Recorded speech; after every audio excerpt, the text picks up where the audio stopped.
आज हम 8 ग्रेड अभ्यास पुस्तिका कक्षा 6 विषय सामाजिक विज्ञान। ये देखिए, समाज विज्ञान का जो भाग है भारत एवं विश्व, भूभाग एवं उनके निवासी के पाठ 3 के प्रश्नों के उत्तर लिखेंगे। तो आइए देखते हैं पाठ 3। ये देखिए पाठ 3 अध्याय 3 स्थल रूप एवं जीवन, इसके प्रश्नों को हल करेंगे। ये पहला प्रश्न है जो बहुविकल्पीय प्रश्न है। पहला प्रश्न है, पर्वतीय क्षेत्रों में रहने वाले लोगों की आय का मुख्य साधन है। तो सी वाले पे सही का चिन्ह लगा लें, पर्यटन। प्रश्न क्रमांक अब दूसरा है, पर्वतीय पर्वत स्थलाकृति से कौन सा तथ्य संबंधित नहीं है। तो इसका उत्तर है डी, गोलाकार शीर्ष होते हैं। प्रश्न क्रमांक 3, ये देखिए प्रश्न क्रमांक 3, समुद्र तल से किसी वस्तु या लक्ष्य की ऊंचाई कहलाती है। तो इसका सी उत्तर है तुंगता। प्रश्न क्रमांक 4 है, वर्षण का सामान्य रूप है ओले गिरना। सी वाले पर टिक कर लें। 5वां है, पर्वतीय वनों में देवदार वृक्ष की विशेषता नहीं है। तो इसका उत्तर है सी, पत्तियां छोटी व गोलाकार होती हैं। सी वाले पर टिक कर लें। 6वां है, मांस और लाइकेन अधिक ऊंचाई पर पाए जाने वाले हैं। तो ए वाला उत्तर है सही, सूक्ष्मजीव। प्रश्न क्रमांक 7, मरुस्थलीय क्षेत्रों में सामान्य रूप से पाई जाने वाली वनस्पति कैक्टस। तो ये बी वाले पर टिक कर लें।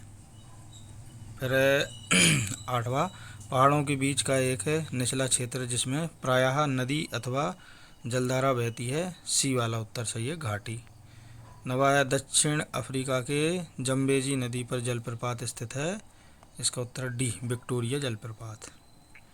10वां प्रश्न है, मैदानी भूभागों में लोगों का मुख्य आर्थिक व्यवसाय नहीं है। इसका उत्तर है सी, पर्यटन। सी वाले विकल्प पे सही का चिन्ह लगा लें। अब हम रिक्त स्थानों की पूर्ति करेंगे।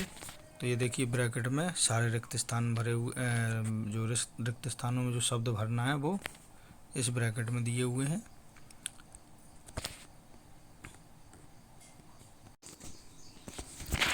ये देखिए पहला रिक्त स्थान ए, पर्वतारोही बछेंद्री पाल के प्रोत्साहन एवं प्रशिक्षण से प्रेरित होकर कृत्रिम पैर से अरुणिमा सिन्हा ने माउंट एवरेस्ट पर चढ़ाई की।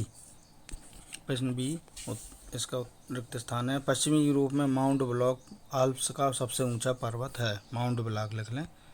सी है, पर्वतीय भूखंड के एक बड़े भाग या चट्टान का अकस्मात टूटकर गिरना भूस्खलन है। इसमें भूस्खलन लिख लें। डी है, तिब्बत का पठार जो कि विश्व का सबसे ऊंचा पठार है जिसे विश्व की छत कहते हैं। विश्व की छत लिख लें इसमें। ई है, 2 या 2 से अधिक नदियों के मिलने का स्थान संगम कहलाता है। ई में संगम लिख लें। एफ है, सहारा मरुस्थल अफ्रीका में स्थित है। अफ्रीका लिख लें। जी है, यमुना और घाघरा गंगा की सहायक नदियां हैं। गंगा लिख लें। एच है, ज्वालामुखी की सक्रियता के कारण दक्षिण भारत में बना पठार दक्कन का पठार है। अगला है आई, अचानक प्रचंड तूफान सहित वर्षा होना बादल फटना कहलाता है।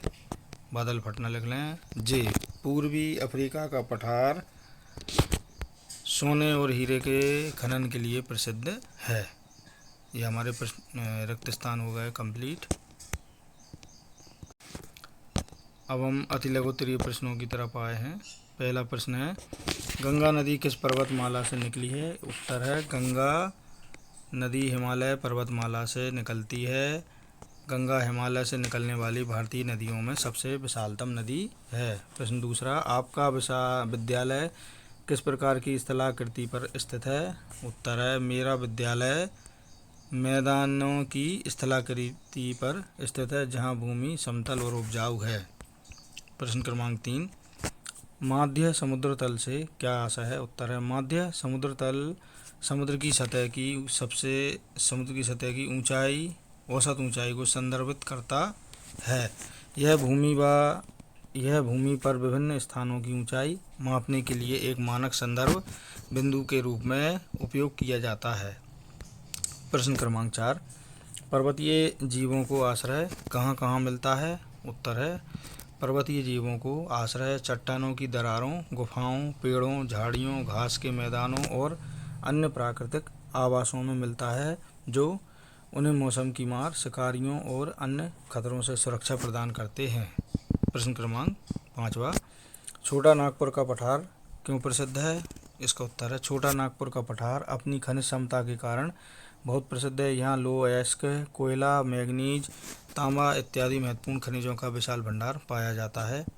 प्रश्न क्रमांक 6, वर्तमान में सिंचाई वर्षा के अलावा अन्य किन किन साधनों से की जाती है? उत्तर है, वर्तमान में सिंचाई वर्षा के अतिरिक्त कुओं, नलकूपों, नहरों, तालाबों और जलाशयों जैसे विभिन्न जल संसाधनों से की जाती है। प्रश्न क्रमांक 7, क्रिसमस ट्री किस प्रकार के वृक्ष का उदाहरण है? उत्तर है, क्रिसमस ट्री शंकुधारी वृक्ष का उदाहरण है। यह एक ऐसा पेड़ है जो पूरे साल हरा रहता है। प्रश्न क्रमांक 8 है, क्रिकेट खेलने के लिए कौन सी स्थलाकृति अधिक उपयुक्त होगी? उत्तर है, क्रिकेट खेलने के लिए समतल स्थलाकृति सबसे अधिक उपयुक्त होती है। समतल भूमि पर मैदान आसानी से बनाया जा सकता है। अधिकांशतः क्रिकेट ग्राउंड मैदानी क्षेत्रों में समतल में ही बनाए जाते हैं। प्रश्न क्रमांक 9 है, सीढ़ीनुमा कृषि किस प्रकार के क्षेत्रों में की जाती है? उत्तर है, सीढ़ीनुमा कृषि पहाड़ी और पर्वतीय क्षेत्रों में की जाती है। इन क्षेत्रों में समतल भूमि की कमी होती है और ढलान अधिक होता है। ढलानों को काटकर सीढ़ियों जैसी संरचनाएं बनाई जाती हैं। प्रश्न क्रमांक 10 है, पर्वतीय परिवेश में पाए जाने वाले प्राणियों के नाम लिखिए। उत्तर है, पर्वतीय परिवेश में विभिन्न प्रकार के प्राणी पाए जाते हैं, जैसे याक, हिम तेंदुआ, भालू, ग्रे फॉक्स, लोमड़ी, ibex, Canadian links, golden eagle इत्यादि। अब ये लघु उत्तरीय प्रश्न है। प्रश्न क्रमांक 1 है, अधिकांश तीर्थ स्थल नदियों के किनारे क्यों स्थित हैं? उत्तर है, अधिकांश तीर्थ स्थल नदियों के किनारे इसलिए हैं क्योंकि नदियों को पवित्र माना जाता है। लोग वहां स्नान करके पूजा करते हैं। पुराने समय में नदियों से पानी मिल जाता था और यात्रा करना भी आसान होता था। गंगा, यमुना जैसी नदियों के किनारे कई प्रसिद्ध तीर्थ स्थल बने हुए हैं। प्रश्न क्रमांक 2 है, पर्वतीय क्षेत्रों में कृषि की जगह पशुपालन को अधिक महत्व क्यों दिया जाता है? उत्तर है, पर्वतीय क्षेत्रों में जमीन समतल नहीं होती है और खेती करना कठिन होता है। वहाँ मिट्टी कम, पत्थर ज़्यादा होते हैं, इसलिए लोग वहाँ खेती की जगह पशुपालन करते हैं। गाय, भेड़, बकरी जैसे जानवर पालना आसान होता है और उनसे दूध, ऊन और मांस मिलता है। इसे कारण पर्वतीय क्षेत्रों में पशुपालन को अधिक महत्व दिया जाता है। प्रश्न क्रमांक 3, पर्वतीय तथा मैदानी क्षेत्रों के प्रमुख खेलों के नाम लिखिए। उत्तर है, पर्वतीय क्षेत्र के प्रमुख खेल skiing, mount climbing, snowboarding, rock climbing, yak racing इत्यादि। मैदानी क्षेत्र के प्रमुख खेल cricket, hockey, football, kabaddi, athletics इत्यादि। प्रश्न क्रमांक 4, गंगा नदी का मैदानी भाग आर्थिक दृष्टि से क्यों महत्वपूर्ण है? उत्तर है, गंगा नदी का मैदानी भाग आर्थिक दृष्टि से महत्वपूर्ण है। इसके निम्नलिखित कारण है। नंबर 1, यहाँ की मिट्टी बहुत उपजाऊ है जिससे अच्छी खेती होती है। दूसरा है, सिंचाई के लिए पर्याप्त पानी मिलता है। तीसरा, यहाँ लोग ज़्यादा रहते हैं जिससे काम करने वाले हाथ और बाजार दोनों मिलते हैं। चौथा है, नदियाँ परिवहन और व्यापार में मदद करती हैं। अब प्रश्न क्रमांक 5, विश्व भर के पारंपरिक समुदाय पर्वतों को पवित्र स्थल मानते हैं। एक उदाहरण देकर समझाइए। उत्तर है, विश्व भर के पारंपरिक समुदाय पर्वतों को पवित्र मानते हैं क्योंकि वे उन्हें देवताओं का निवास स्थान समझते हैं। उदाहरण, भारत के हिमालय पर्वत को पवित्र माना जाता है। लोग मानते हैं कि वहाँ भगवान शिव का निवास स्थान केदारनाथ और कैलाश पर्वत है, इसलिए लोग वहाँ तीर्थ यात्रा के लिए जाते हैं और पूजा करते हैं। प्रश्न क्रमांक 6, अपने आसपास की नदी पर जाकर पता लगाइए कि वहाँ कौन कौन सी सांस्कृतिक गतिविधियाँ की जाती हैं। उत्तर है, नदियाँ सदियों से मानव सभ्यता का केंद्र रही हैं। वे न केवल पीने के पानी का स्रोत हैं बल्कि कई सांस्कृतिक गतिविधियों के लिए भी केंद्र हैं। सांस्कृतिक गतिविधियाँ धार्मिक अनुष्ठान, त्यौहार, कला और साहित्य, सामाजिक सभाएं इत्यादि। प्रश्न क्रमांक 7, पठारों को खनिज का महत्वपूर्ण भंडार गृह क्यों कहा जाता है? उत्तर है पठारों को खनिजों का भंडार गृह कहा जाता है, क्योंकि पठारों में कोयला, लोहा, अयस्क, बॉक्साइड, अभ्रक, तांबा, यूरेनियम, मैंगनीज, चूना पत्थर और अन्य महत्वपूर्ण खनिजों का विशाल भंडार पाया जाता है। प्रश्न क्रमांक 8 है, यदि सभी घरों व खेतों में पंप बोरिंग द्वारा सिंचाई की जाए तो भूमिगत जल स्तर पर क्या प्रभाव पड़ेगा? उत्तर है, यदि सभी घरों व खेतों में पंप बोरिंग से सिंचाई करें तो भूमिगत जल का तेजी से निष्कर्षण होगा। यह पुनर्भरण दर से अधिक होने पर जल स्तर में गंभीर गिरावट लाएगा। उथले कुएं सूख जाएंगे, पानी की गुणवत्ता घट सकती है और सिंचाई लागत बढ़ेगी। दीर्घकालिक रूप में यह जल संकट और पर्यावरणीय असंतुलन पैदा कर सकता है, इसलिए भूमिगत जल का विवेकपूर्ण उपयोग आवश्यक है। अब प्रश्न क्रमांक 9 है, हिमालय पर्वत की 2 सबसे ऊंची चोटियां कौन सी हैं? यह भारत के कौन से पड़ोसी देश में स्थित हैं? उत्तर है, हिमालय पर्वत की 2 सबसे ऊंची चोटियां हैं माउंट एवरेस्ट, यह दुनिया की सबसे ऊंची चोटी है और नेपाल में स्थित है। दूसरा है कंचनजंगा, यह भारत और नेपाल की सीमा पर स्थित है। प्रश्न क्रमांक 10, ज्वालामुखी से निर्मित लावा पठार की क्या विशेषता है? उत्तर है, ज्वालामुखी से निकला लावा जब ठंडा होकर कठोर हो जाता है तो उससे बने पठारों को आग्नेय शिलाएं कहा जाता है। इन पठारों की प्रमुख विशेषताएं निम्नलिखित हैं। नंबर 1, ये पठार बहुत मजबूत और टिकाऊ होते हैं। नंबर 2, इसमें विभिन्न प्रकार के खनिज पाए जाते हैं जैसे लोहा, मैग्नीशियम इत्यादि। नंबर 3, इनमें किसी भी प्रकार के जीवाश्म नहीं मिलते क्योंकि ये गर्म लावे से बनते हैं। अब दीर्घ उत्तरीय प्रश्न है। प्रश्न क्रमांक 1, बढ़ती हुई जनसंख्या व प्रदूषण नदियों पर क्या प्रभाव डालते हैं? उत्तर है, बढ़ती हुई जनसंख्या और प्रदूषण नदियों पर नकारात्मक प्रभाव डालते हैं, जो कि निम्नलिखित हैं। नंबर 1, पानी की कमी, जनसंख्या बढ़ने पर पानी की खपत बढ़ती है जिससे नदियों का जल स्तर कम हो जाता है। दूसरा है गंदा पानी, अधिक जनसंख्या होने से नालियों का गंदा पानी और कारखानों का रसायन युक्त पानी नदियों में बहाया जाता है जिससे नदी का जल प्रदूषित होता है। तीसरा है जलीय जीवों पर खतरा, प्रदूषित पानी से मछलियाँ और अन्य जलीय जीव मरने लगते हैं जिससे नदी की जैव विविधता घटती है। चौथा है पीने योग्य पानी का संकट, गंदा और रासायनिक मिला पानी लोगों के पीने योग्य नहीं रहता जिससे बीमारियां फैलती हैं। पांचवा, नदियों का प्राकृतिक स्वरूप बिगड़ता है, अतिक्रमण, प्लास्टिक और कचरे से नदियां सिकुड़ने लगती हैं और उनकी स्वच्छता समाप्त हो जाती है, इसलिए हमें नदियों को बचाने के लिए साफ सफाई रखना, कचरा ना फेंकना और जल संरक्षण करना चाहिए। प्रश्न क्रमांक दूसरा है, जीवन की कठिन परिस्थितियों के उपरांत लोगों ने मरुस्थलीय पर्यावरण के अनुसार अपने को किस प्रकार ढाल लिया है? उत्तर है इसका, जीवन की कठिन परिस्थितियों के बावजूद मरुस्थलीय क्षेत्रों में रहने वाले लोगों ने अपने को वहाँ के पर्यावरण के अनुसार निम्न प्रकार ढाल लिया है। नंबर 1, पानी की बचत, वहाँ के लोग बहुत कम पानी से काम चलाना सीख गए हैं, वे बारिश के पानी को इकट्ठा करते हैं और कुओं या टैंकों में संग्रह करते हैं। नंबर 2, रहन सहन, उनके घर गारे और मिट्टी से बने होते हैं जिससे गर्मी से बचाव होता है। नंबर 3, कपड़े, वहाँ के लोग हल्के, ढीले और पूरे शरीर को ढकने वाले कपड़े पहनते हैं ताकि धूप और गर्म हवाओं से बच सकें। चौथा है आवाजाही के साधन, ऊँट जैसे जानवरों का उपयोग यात्रा और सामान ढोने के लिए करते हैं क्योंकि वे गर्म और रेतीली भूमि पर आसानी से चल सकते हैं। पांचवा है खेती और पशुपालन, जहाँ थोड़ी बहुत सिंचाई की सुविधा होती है वहाँ लोग बाजरा, ज्वार जैसे सूखा सहन करने वाली फसल उगाते हैं और बकरियां, भेड़ आदि पालते हैं। इस तरह मरुस्थल में रहने वाले लोग वहाँ की जलवायु और संसाधनों के अनुसार अपने जीवन को ढाल लेते हैं। अब है प्रश्न क्रमांक 3, पर्वतीय जीवन के कई सकारात्मक पक्ष के बावजूद हमें कठिन चुनौतियों का सामना करना पड़ता है, लिखिए।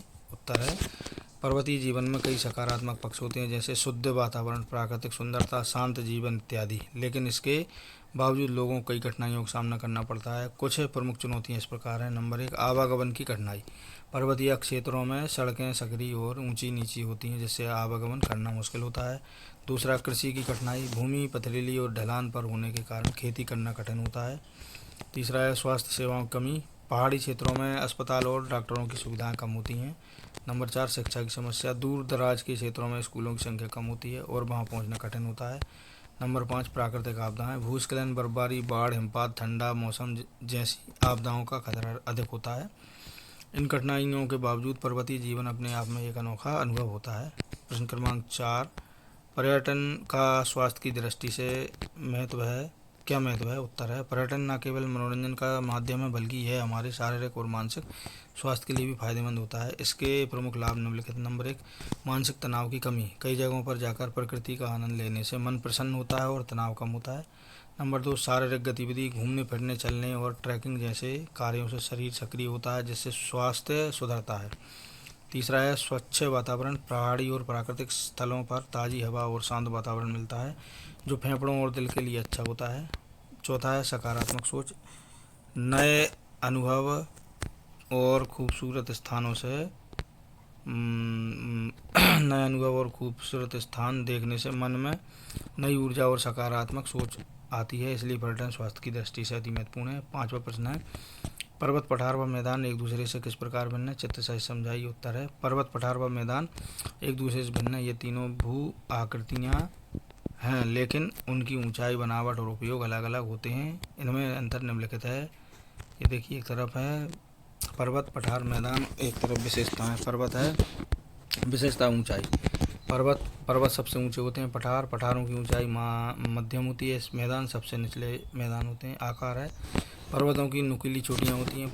पठारों का ऊपरी भाग चपटा और समतल होता है। मैदान एकदम समतल और फैलाव लिए होते हैं। उदाहरण है हिमालय पर्वत, कंचनजंगा, दक्कन पठार, गंगा का मैदान। उपयोग पर्वत पर्यटन, वन और जल के स्रोत होते हैं। पठारों पर खनिज, पशुपालन इत्यादि प्रचुर मात्रा में होता है। मैदान में कृषि, नगर इत्यादि होते हैं। और ये चित्र है, ये देखिए ध्यान से। ये तो पठार हैं ये, और ये मैदान, और ये सब ये पर्वत। आप इस चित्र को बना लें।